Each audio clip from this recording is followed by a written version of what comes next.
to see how we go with game 2, but I'm with the panel. Alliance looks very good going into this game. They do have two things I love to see Beast Coast play. This is more the comfort zone, right? Ektar on the right game. This is the dream. Alchemist's gonna get banned out every single game from Alliance, I'm sure.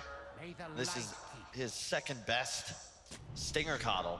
This combination is so cool to watch. You take an 8-second stun to a 1 second, or rather 8-second cooldown to a 1 second cooldown with that maxed out chakra, and he's so good about using it immediately after his heroes cast their spells. Like, you got the tools. The only thing I'm iffy about is Whisper when he plays an Omni Knight. Like, this isn't the playmaker, this isn't the big Dream Coil or the burst combination. He really becomes the enabler along with the Keeper of the Light. Like, I almost feel like he has to ensure that Chris Luck has a good fight, is protected, because this Lina is the primary source of damage outside the Wraith King, who's already getting in trouble. Stinger came in, he's gonna get hit as well by the Paralyzing Cast, but he came in for the Blinding Light, just push him back. You know, if 3-3 saves a point there and then goes for Goo instead of Spines, I think that might even be a kill. Because he just can't outrun it, even with the pushback from Blinding. Yeah, exactly. Also costs only 12 mana. It's one of those really cool changes that I think brought Bristle into the meta. It's just like the Warpath stacks are kind of crazy. I love this hero. I think it's also the X factor in this game for Alliance. You think about the DP and the Void, you've got to deal with these heroes, but if you forget about 3-3, all of a sudden they'll come out of this top lane with like a Pipe and a Crimson or some Solar Crest early on, and all of a sudden you have an unkillable Bristle running rampant through your supports. Interesting to see. Huntskin, he was on bottom lane. He took both the bounty runes, by the way. There was no way that Omni Knight was going to win the battle, because you've got, Skewer. He can't stay on top of the runes. But they bring Witch Doctor and faces Void to face up against the Omni Knight on the bottom lane. And instantly, Whisper is already copying harassment. He's already used Purification and is sitting at 1/3 of his HP. So Schofield needs to be able to try and harass out. Slowly chip away at Nico. Top lane, already you can see 3-3 pulling the creep wave. It's just another reason I like the hero, of course. You like an Axe, like a Centaur, Darkseer, all these heroes that are popular in the offlane, with the exception of DS. He's been nerfed into the ground too many times, but you just farm behind the tower. There's really not much you can do. Yeah, Coddle just keeps pushing you around, but 33 is dropping low on life. Stinger's gonna be careful how long he sticks around, but he's got, well, hilarious, stick charge. This pun was not intended, just realized. But 33 will finish killing off this wave. And he just turns around. There's so many spine stacks. He's in some trouble now, though. You almost need to... Okay. He actually gave the first blood, however, when you do such a thing. Like, you could have made him work for it. Welcome to Dota2, Toby. This is what's more efficient. Kills do not matter. He got 2 creep waves and all but 1 last hit. That is worth. Now he just TPs right back up there with an extra bracer. And you rinse, repeat. Or now, actually, because you're almost level 3, the Coddle got absolutely no XP with the exception of what you saw him pick up from that kill. It's actually the right play. As crazy as it seems, that's super value. It seems very crazy, but hey, if you want to start doing the math on exactly how much he got out of this, I'd love to see it. I also just like how that range creep just walks away from the Bristleback, doesn't even keep attacking him. Stinger and K1 trying to at least harass. It's like Witch Doctor moves to the bottom lane too, so there'll be 3 heroes. Rana has Leap available. Whisper won't be so lucky. Still holding that second point, and he's the first one they go on. Whisper actually being maledicted after the paralyzing cast connected. The arrow slows down the Magnus. And Whisper will go into retreat mode. But when you bring this many heroes, like keeping attention on the bottom lane, it just frees up 33 to do what he's doing. Coddle can't stop him alone. I guess he can kill him, but like it's not enough, unfortunately. Like, you can kill him if you keep suiciding to tier 2 towers. This is just so strange to watch. You think people... Like he's playing choke point. He's playing choke point farming. It's like, do you even think people would believe that this was a thing? If I told you that the offlaner would be in this position back in what, TI3, TI4 era, what would you say? Tier 3s now. Yeah. If I said he's gonna give a second kill to the Keeper of the Light. Like, would you believe that this was a thing? You know, with Dota, there's a lot of times where I'm like, this is never going to be a thing, and then it just becomes the primary thing. Witch Doctor in trouble, arrow from Schofield, able to connect, just leaping forward for that close range arrow into Fada. This is a 2-on-3 lane as well. the saving grace so far for the laning phase for Alliance is that Limp does have a slight lead mid, 6-9 advantage on Chris Luck and the HP advantage. I'd say this is a Lina favored matchup, but DP, of course, if you get full drains off every time, can do quite well. Chris Luck with the move, well, I say with the movement speed. Mr. Null as well as Mantle only. That courier bringing a bottle. No, it's bringing 2 mangoes for Chris.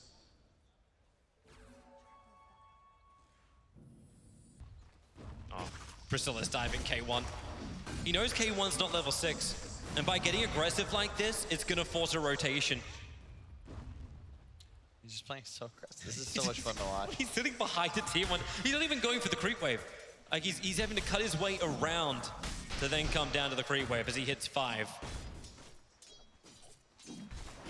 And Bristol has a great matchup against Wraith King. It's a very low armor hero, and you're gonna be able to spam Snot no matter what. You kill him once, it's very easy to kill him again, so long as you have some sort of TP interrupt. Phil will fall. One more spray and they'll get that creep wave. There it is. And 33 wants to move to the trees to finish up his heal. Keeper of the Light still only level 2. He's spent all of his time trying to deal with 33. Paralyzing cask. Whoops. Hanskin skewered well off target of Whisper. So Schofield trying to punish him. The arrow is going to be able to connect. Witch Doctor, no paralyzing cask available. Just has the Maledict. No point pumping it off, however. Purification from Whisper kills off Hanskin. This is the second time they've gotten a kill in a 2-on-3 lane. Very nice plays from Beast Coast. They're doing great down here.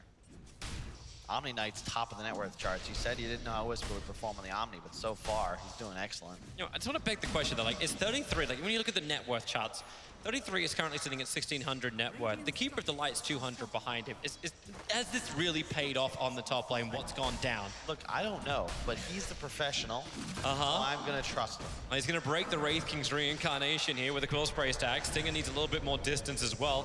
He comes in, just a blinding light in back into the Wraith King for another Wraith Fire Blast, trying to get in front of 33. The Illuminate able to connect. K1 needs one more attack, but 33 just stick charges, goes to the trees, and then he's going to TP out. The Dire Observer sees it all. They can't even kill him.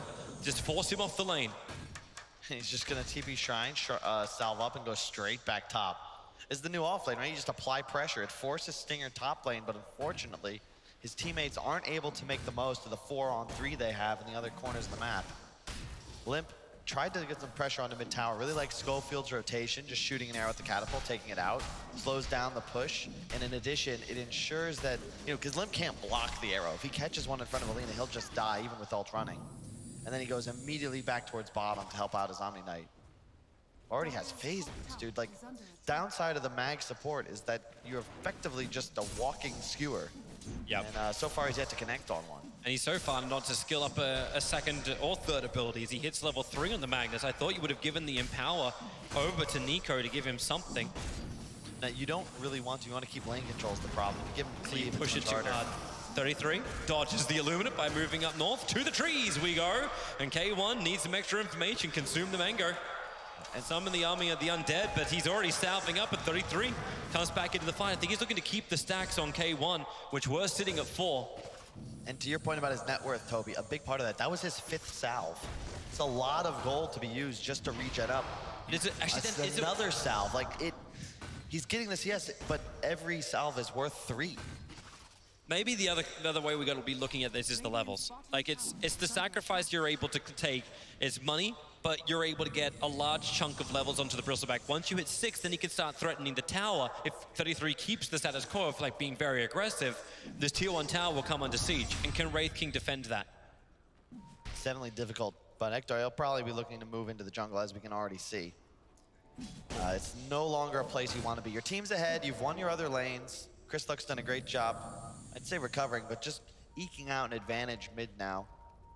Like the Voidstone pickup early on, too. Ensures you can just keep spamming that Q, farm as efficiently as possible. Limp going for more of a stat-heavy build, Bracer and Null into what I assume will be a Treads. You don't see Treads very often on DP, though. Surprised he's going for that route, but I like it. Chris Luck is going to come and contest the stack. Farder is here, leaves the Observe Ward down to see if Chris wants to leave. The Illumina's going to connect nicely. Combining with the Dragon Slave, they might be able to clean up a large portion of this. Only really got one, but with the Light Strike Array now, TP support's coming in. Blind Light forcing the back, but the Paralyzing Cast, it bought time. Limp, he already starts off fast. So life, but the misses up the hill. It still will be enough. But while that happens, Hanskin dies on the bottom lane. Yep. The bigger thing is the contest for the stack. It's not like the Alchemist game we had before. It's this will all go the way of the Bristleback. Yeah, but you forced a rotation. That means bottom lane, Beast Coast, they pick up a kill. Up 3,000 gold at the moment.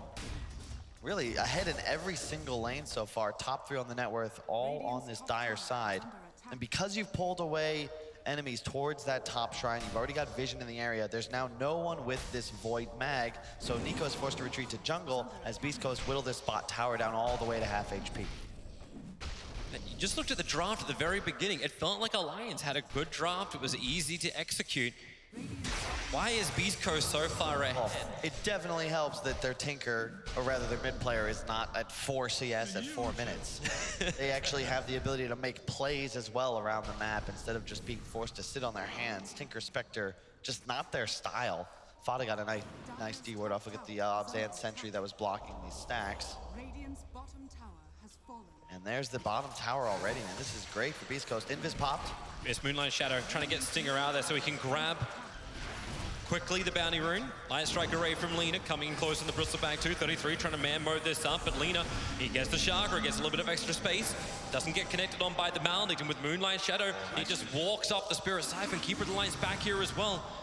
Wraithfire Blast is just a message to be sent to Limp to make him think twice about entering the dire side of the river.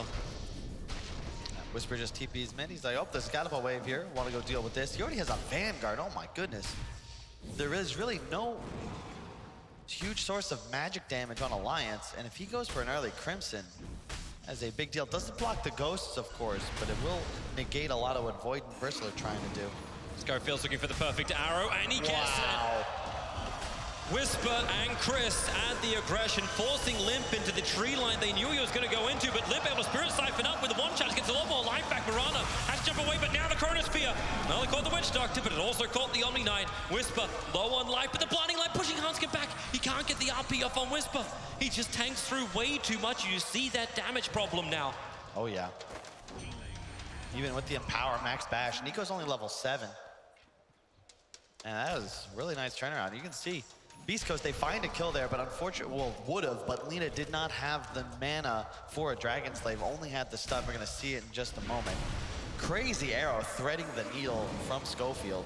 They knew just in front of the creep wave. They knew where he was going to go. The timing just worked out. Also looks like that double Starfall fell onto a creep instead of the Death Prophet. That might have spelled doom for Limp.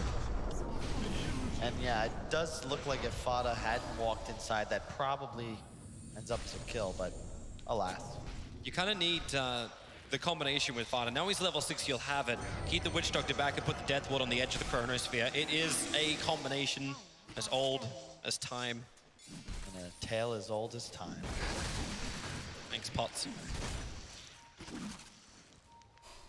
33, I was gonna say, what are you gonna do? Maybe be aggressive, all right. He did a lot of damage to the tier 1 tower on top, bringing it down to 50%. Looks like Schofield as well as Whisper having a little bit more fun, chasing that level 6 Witch Doctor. That's a interesting arrow, missing the original Starfall, hits on the second drop. Stingers in some deep doo-doo up top though. Pops the ulti, wow, he's really trying to, he does not want to die here. Teammate coming in. And Lina arrives. Your Scepter is available here for Chris Luck. He'll get the follow-up Light Strike Array, very minimal stun. Get a regen pop though, so it's easy to slay the creep wave and get out. And this is the style of Beast Coast, right? 2 heroes prevent the aggression of 4 as Ektor farms the jungle and Whisper farms bottom. This is how they like to play Dota 2. It's a Wraith King for their hard carry. Once again, the Midas Radiance, this is to be expected.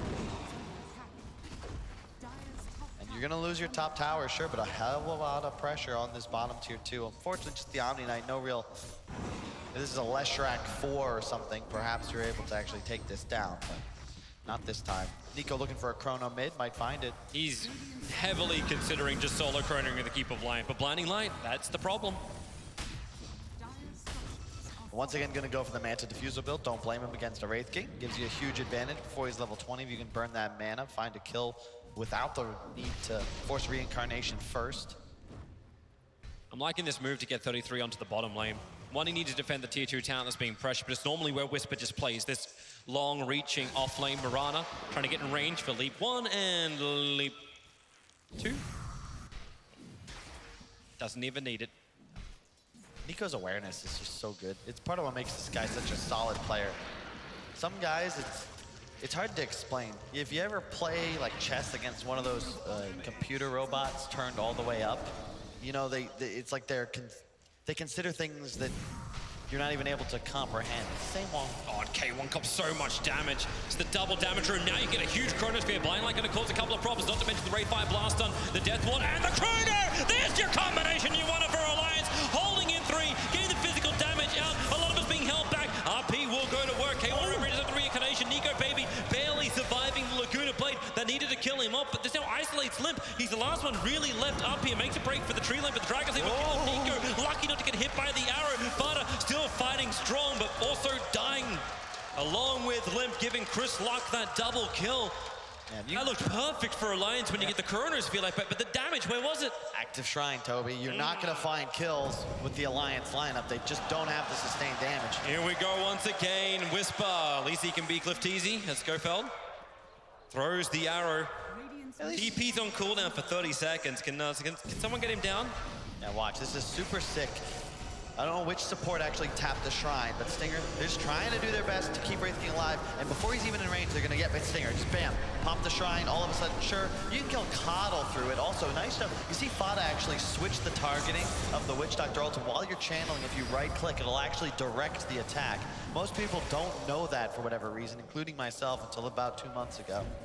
Or, I mean, 4 years ago when I started playing Dota. Thank you for the education.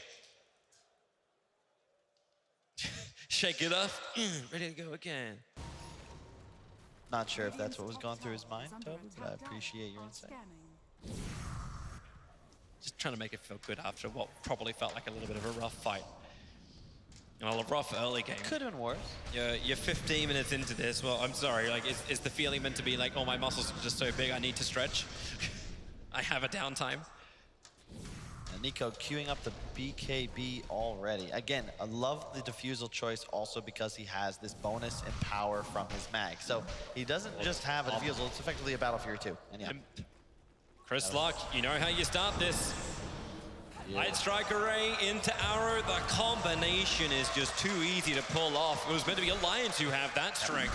And again, this is the style of Beast Coast, right? Chris Luck on a killer, constantly head on a swivel, trying to find heroes around the map to slay. That Shadow Blade enables him too. Oh yeah, and the damage talent, Lina. This is the killer build that I just love. It's my favorite way to play the hero. And Hector is still... Oh, the arrow. Skofeld, he sees it because the Observe Ward up on the hillside with Laguna Blade. They're trying to break through 33. First time Stinger.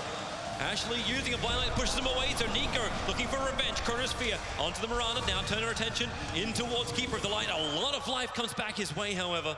And the Moonlight Shadow, it was the last thing that Schofield gives in death. I'll get rid of that tick at one point. That was a bit of a miscue from Chris Luck there. Everyone knows not to hit the bristleback in the back, but he still has side damage reduction that's half as effective. All of the Lina damage was pumped into him. If he had moved maybe 30 or 40 degrees around him to the left, that would have been a sure kill. Sorry, I just need to get a Blink Dagger to go along with this, or 4 staffs, so we can start throwing people around. There is a new item which will come on the way, because keep in mind the K1. I love how he hasn't, well, obviously he's reincarnating Wraith King. Hasn't died during this game and is still working his way towards a Radiance. It's currently just shy of 18 minutes. But not being involved in these fights, just pushing the bottom lane, having the farm of the jungle. It's all progressing towards this. Chris gets his money through fighting. And it's all about the comfort zone, right? Especially here, this late in the tournament, Saturday night, Beast Coast having to battle through. If you're going to go out of a tournament, do it on your comfort heroes, right? Do it playing the type of Dota that you've been winning with the last few months. No more slow balls. Just all about the aggression. We'll look for the Wraith King to start getting active. The moment this Radiance comes online, he's going to get a Blade Mail and start running at the enemies. That Whisper is such bait. He's pulling the creep wave over. Mirana is right behind. Lina wasn't too far away as well. Observers and sentries being planted near the mid lane. Any information they can have if that Lina's coming for a fight. And that's what Chris Luck has to avoid. If he shadow plays and goes down this ramp, Alliance will be ready. But he doesn't need to. They're just farming everything else up. Wraith King's pushing the bottom lane and look to the tier 2 tower. And Radiance is there. It's very dangerous for Alliance. All their vision is concentrated on their own side of the map, so they don't really have that ability to get aggressive just yet. Everybody kind of forced to play conservatively, holding hands with each other as Fado just follows Limp towards the unknown area. Oh, Yule Scepter up on Limp, looks for the silence, but the leap. Schofield able to get it off. They're in that one little pocket in between the 3 wards of Alliance, though, so it's really dangerous to walk this hill. He's facing towards Beast Coast when he walks directly in this way. The arrow flies forward, is off target, however. Thought he'd go to the wall's side. Now Nico Baby looking for a Chronosphere, pretty grouped up. Fada is already going to go down. Dead for 30 seconds without buyback, and do they have detection? You need extra information. Sentry Warden Obs is already down right now for Nico, but the Chronosphere in the back lines. He's been slowed up by Stinger once again. This Will-O-Wisp makes the void doing so much harder. And the body block Invis, now the follow-up arrow, controlling Limp. He does not have that Yule Scepter. There is no defense, pushing him further back in. Now it's over towards the Bristleback. Hold him, attacking from all 4 angles. 33 can't have spikes on all the sides. And Beast Coast, now it's their turn to get aggressive. It's 20 minutes in, and they're hitting the tier 3 tower. This is a totally different team when the supports have games, Toby. Schofield, a timely Mirana Invis, allows Chris Luck to reposition, and immediately you trade out the Chrono for the Coddle Ultimate. They're gonna lose the Rax. Dude, the body blocks from the Mirana through Invis find them the 2 bonus kills, and it'll lead to this Rax. As you said, 20 minutes in, 10k gold lead. The 3-3 buyback not even going to accomplish a damn thing. His team's not even here. No, they actually thought maybe the Magnus could be here, but he TP'd towards the top lane to farm up the remainder of the Blink dagger. So Blink and RP is up, but he was on the opposite side of the map, meaning Beast Coast, 20 minutes in, had the full lane of Rax on bottom go their way. And to repeat something Alan said during that last panel, they got a little cute in the first game, but this is the Beast Coast that we've come to expect. This is the Dota that they can play, where you're one of the best teams at eking out an advantage, and then they strike 5 kills in rapid succession, a Rax, and suddenly it's as if they're just in the driver's seat. Their gold lead doubles, and if you're Alliance, you're just kind of scratching your head like, all right, what now? Chris Luck, Faceless Void, nope, there's a time walk away. Schofield, if he wants to, he can go for a fishing arrow. There's your Yule Scepter, and into a very odd arrow, actually almost splitting him up. He was going for the Pod's coming in from Omnignite. He needs to get that extra purification. Chris Luck being broken free. They've already used the RP, a quick double silence, good there from Limp, and the paralyzing cast making it difficult for Beast Coast to disengage, but they're on their side of the river. Meanwhile, Stinger dies at 33 in the back lines. Beast Coast just want to disengage from this, and 33, he's on the hunt. The Shockwave pulling Whisper back in again. Another quick silence is over on the Omnignite. Doesn't have much to give. Wraith King's on the way in. Arrow well off target once more. Omnignite trying to get away from these Quill Spray stacks. The only thing he can do is use his GA. The Yule Scepter up towards the area. He'll hit the deck, but Whisper's still alive. 33 hasn't finished the job. While in the backlines, Chris Luck led on to Nico Baby. So Yule Scepter up towards the air, and he is totally alone. Chris Luck brought down by 33. The Moonlight Shadow, he did not stay invis. Sentry Ward was down. Down but not out. A nice fight from Alliance. They looked up, as soon as Chris Luck goes out of position like that, it happens to him every once in a while. His heroes are often a bit squishy. He finds himself in no man's land.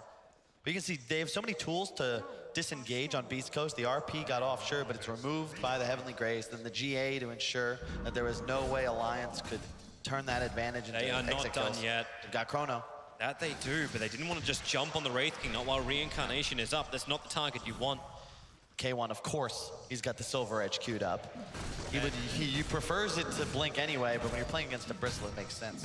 So before that fight on top lane, I already looked at the odds. Don't, have a guess, what do you think the odds were of an Alliance victory before that fight compared to now? They've changed slightly, but probably not much. You had 3%. You had a 4% victory beforehand. It's now a 5% victory chance for Alliance. It still doesn't look great for them as far as the graph goes. We ignored this last game, but this game around, maybe we can keep a closer eye and believe it a bit stronger. You never know. It isn't. It's a mag void, right? Yeah. You can be as far ahead as you want, but if you land that magical 3-4 man RP, 3-4 man Chrono on top. Always got that 1% chance, huh? How long until Witch Doctor gets Aghanim Scepter? He's Mr. 2.1k net worth father. Buying all the wards. One bracer, not even a full magic wand, it's just a stick. It's not bad, it's respectable.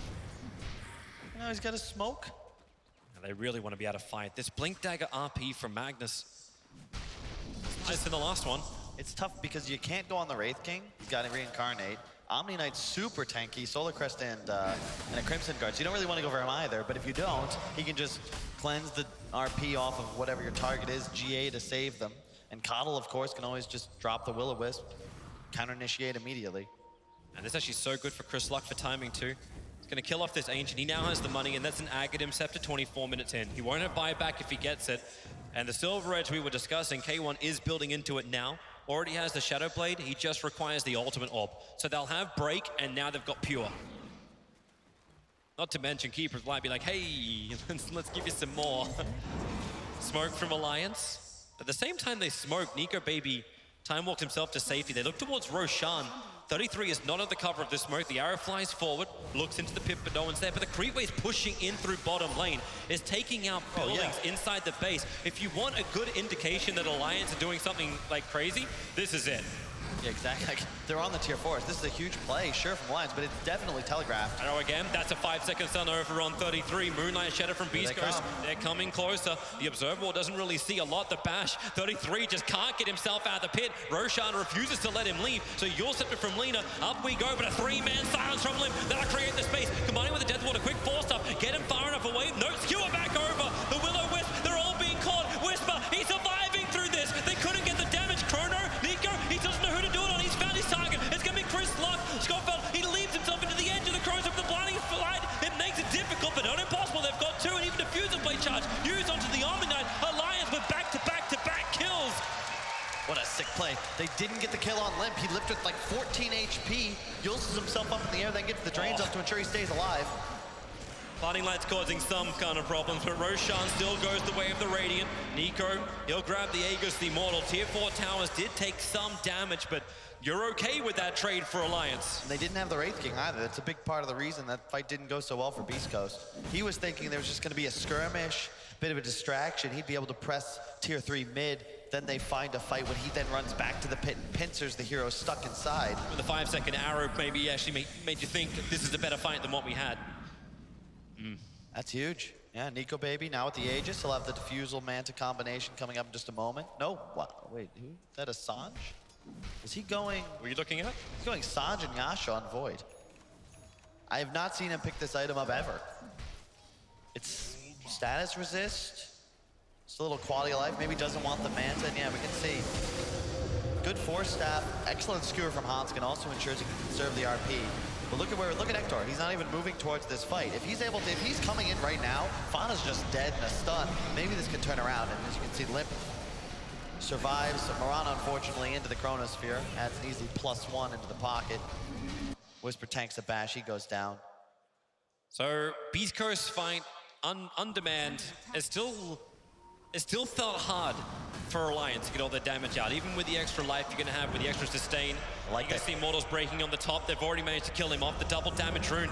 K1 wants to fight a little bit harder. Nico Baby going to BKB and now time walk himself out. That tier 1 tower, K1 will quickly clean it up. But look where Schofield is. He's ready to jump under the central ward, leaps away, but gets the point blank range arrow onto Fada. He didn't really have much of a choice. Actually, he held the arrow and threw it towards Nico, who now time walks himself down once again. Have they got another stun? The Will-O-Wisp caught him right on the edge. You'll step the up. Chris Luck will get the light striker right from RP and catches them all. 33 once more time. The Will-O-Wisp is buying some recovery time. However, Beast Coast so low on life, but it's only Schofield. They turn with the Laguna Blade. They go by the Limp. There's a good Chronosphere. Stinger, blinding lights to back out again. They'll get the damage in to kill off the Lina. Who's going to be the next target? Still trying to dodge K1. He has the reincarnation. Looking to kill off Nico Baby, who can take off all the damage with a quick old time walk. As Whisper staying with his core, trying to do the extra support work to get him now to get a dieback over on Fada. K1 will crit him down. It is not a happy day to be a support. They still watch the back line.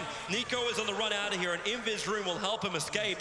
Beast Coast was searching for it. They break the Aegis. They take the fight, and they'll take a tier 1 and a tier 2 tower. That was such a cool fight. You saw Chris Luck, he thought about stunning on the initial Aegis, right? But he just Dragon Slaves. He realizes he's gonna die stun lock. That meant that as soon as he came out of that reincarnate, he had to pop BKB on Void or he was gonna catch the stun and potentially go down again. Pulling Skewer, pulling in K1. Remember, he's got the reincarnation, a lot of damage into the Magnus. Whisper still there to give the big damage and support. K1 wants another target over towards 33. He's already used the Silver Edge, doesn't have that option. Nico jumps in, the GA giving that level of protection to Beast Coast. Whisper loses almost instantly, however. And Beast Coast will decide this is maybe a good time to slightly back up and take out that shrine. Oh wait, no, the Undead Army did it for you. Man, they got two buybacks off that fight though. You're very happy with the result. 17 to 10, you're gonna have bounty runes in a minute. But Ektor, as always, K1, top of the net worth chart by 5,000 now. He'll get his BKB. The creeps he's killing off right now will give him, actually he's just shy of the 1450. It's a tough game for Alliance here. The downside of this DP Bristle, they're very tanky cores. They don't farm too fast. They're dependent on being ahead. They want to be able to force you into disadvantageous positions, force your supports to step up into a dangerous spot, make it easy for Nico Baby to find kills. But when you're behind like this, that tank ability just not there. Chris Luck also picks off a free courier. Happy with that.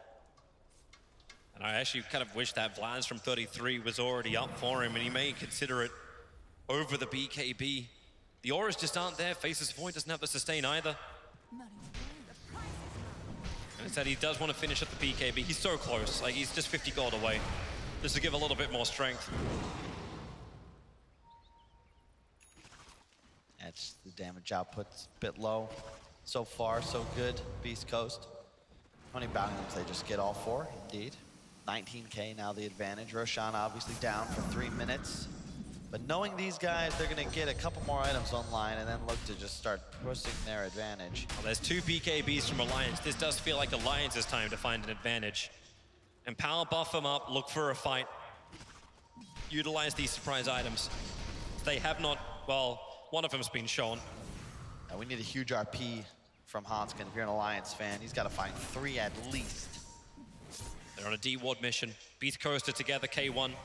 The man to the front lines, Silver Edge up, but Radiant's turned off. Unless they have a Sentry Ward, they won't see him, but they see Frosted back. Turn that Radiance back on again. Schofield so quickly there, Frosted back. He doesn't really stand a chance, or does he? The Will-O-Wisp, it won't pull him back in. BKB and TP away to safety, but look at K1. He wants another target. Hey, Fada, you look juicy. Nope, Yule Scepter up, but now Lena does her own Yule Scepter. It's a better target. It's Limp. He'll BKB in time. Light Strike Array will not be able to connect, but K1 back to the original target. Over towards Fada. Get rid of this Witch Doctor.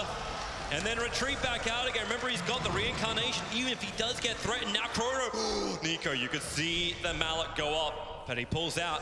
They got the DP ult though, and again, I just love K1's target selection. He knows that there's no buyback on the Witch Doctor, and he knows under the cover of the BKB, there's just nothing you can do. Again, Chris Luck, nice awareness. Yes, Yules, the Wraith King, just save Fada for the time being, but that means now, Limp, you don't have your own. So if I Yules you, you're forced to BKB, then pop the ultimate. If you're gonna use one cooldown, you might as well use the other. And now with those on cooldown, you just go right back into the base. Oh yeah, you do. Fresh Aeon Disc on Chris Luck, so he'll feel more secure. Yep. Coming into this fight, they already get the early fortification out from Alliance. I say early. It's just the fact that, well, Chrono is up, RP is up. Just feels like Beast Coast having reincarnation and Chris Luck having the Aeon Disc. It's just so many targets that Alliance do not want. Jump in, Chronosphere, blinding light. It hit Nico once again. A quick start at the back lines, but the Aeon Disc, it protects him. And Nico, who really thought he probably had himself a kill, doesn't have it. Now the RP, catching 2, scoring it back into towards the death wall. K1 was already on his way back out again. Now the GA, it has to burn. Chris Luck, they bring him down, and the reincarnation has been burned. Nico, the Spirit Vessel caused him some problems. He'll time walk himself away, but Beast Coast, they have the bigger problems. Blinding light from Singer, trying to create some space, but Whisper, it looks like he will be left to die. Nothing will be able to save him. But the top racks, that's saved from Alliance. A huge fight for them. They're not done just yet. Whisper is still trying to do this run. The Skewer's gonna miss. 33 just keeps going at him, and with a 4-star Stinger, really? Well, Whisper in my ear, Alliance unable to find the kill, and Stinger, he gave everything to Whisper, including the tip. I just love watching these guys play Dota. It's so fluid. Alliance much the same. Of course, they do pull out a big win, but Whisper looked dead to rights. oh, for sure. And a lot of this is 3-3. He's level 19 now. Warpath, he's playing with 9 stacks in almost all times because he's spamming the goo off cooldown. It's giving him 34 damage per stack. It is an absurd amount of damage, plus 306. Time to push. Silver Edge running forward. K1 goes to the initial stun over and Hanskin. One hit removes 1/3 of the life. A quick skewer away to safety. 23 tries to protect him, but K1, he just keeps going. The Radiance is burning. Arrow flies forward. Won't connect. Paralyzing cast will not be able to bounce either. So K1 just begins his way back out. He'll get a little bit further away. Whisper wants to help out, but the reincarnation will pop. It's only a 40-second cooldown, however, so they're very happy to commit this. It just doesn't make the best the window of the Chronosphere being down. Still another 30 seconds on it. You're right with that, though, if you're Beast Coast. Roshan is going to spawn in a minute. That's your win condition for the time being.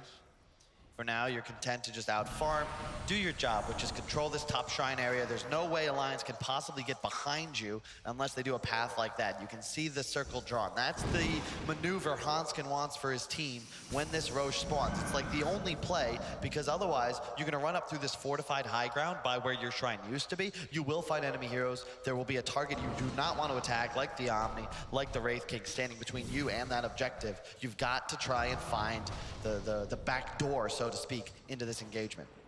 Schofield is... it's fine to feel very confident. He's acting like he's got the entire Beast Coast team behind him. Lina is currently in the dire jungle, like doing her own farming. There's silver edges that need to be completed. Nico's gonna pick up his nullifier. This is huge, and they're gonna grab 2 bounties. Wait, hello. Yeah, Ping comes out from 33. He's like, hey, can you please get us money? You may have some, but we do not. Yeah, you're the support. You do it. I gotta farm creeps, man. Is this just the efficiency? I get the Time War cast range so I can move faster from one camp to the other. Building towards the Satanic is the next item. K1's inside the base, by the way. Roshan is alive. Yep. It's cool for Beast Coast to apply a little pressure, force Alliance back to base. Now we'll run over to the pit. I think the courier's coming to check. Yeah, it's actually doing that. There's no items on this courier. It's just there to fly and say, yep, Roshan's up. Time to turn around, Beast Coast. They have the vision advantage on the hill, and the line's being drawn by Alliance, but they're right on top of the dire observer ward.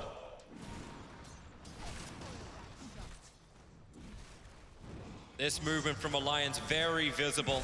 K1's playing the bait in the mid lane, while Roshan's being done by Chris Luck as well as Whisper. Like, he's just farming. Yeah, he's acting like there's 4 heroes behind him. This is what I mean when I say bully. If you're gonna be this ahead, right? You know that you're not the target. Put yourself in a position where the enemy team is forced to back away, acquire positional advantages, which then lead to objectives. An easy Roche, cheese on the deck, AC finished on K1. He just TPs onto his own, trying to continue farming. Almost level 25, gonna steal this illusion rune to ensure the other lanes can stay pushing. While he does so, wants to get, I would assume that reincarnation casts Wraithfire Blast is always cool to watch. Problematic for Alliance. They're already having a hard enough fight as it is, and they need to be able to kill him now. Like, it's not just like one, I think it's like 3 heroes you basically have to kill twice over. I just realized how conceptually broken it is to have this chakra magic spam onto the Wraith King as well. Because even if he reincarnates, right, and you spam chakra, 2 of them turn his 40-second reincarnate cooldown into 24. How do you kill this guy twice that quickly unless he's grossly out of position? 3k HP, a billion armor, and an Omni Knight behind him. Grossly out of position has to be the name of the game. There's a 2% chance for Alliance right now, and they need to hit the greatest combo of all time. But look where K1 is. He has the dire observer ward. He's looking for his own target. He knows there's no sentry, or else that observer ward would have been killed off by now. Okay, well now you'll see him walk up, try and hit the tower, gets the blade mail up, and a quick 4-star from Stinger. Knows he can create space. If BKBs get baited, you're okay with that. Just all the little things, man. I love watching these guys play. Stinger even doing a quick little illuminate there. You might wonder why. It's to cancel blink daggers. Hanskin has no BKB. If he's moving forwards to perhaps go for a skewer, catches the wave, all of a sudden that's a no-go. And now with the Aegis, now with the cheese, the level 25s, it's time to go. Just put the Heavenly Grace on K1, attack the range tracks. It'll take 6 hits or take a skewer from Hanskin, pulling K1 closer towards the tier 4 towers by the Chronosphere of Nico. It controls the choke point.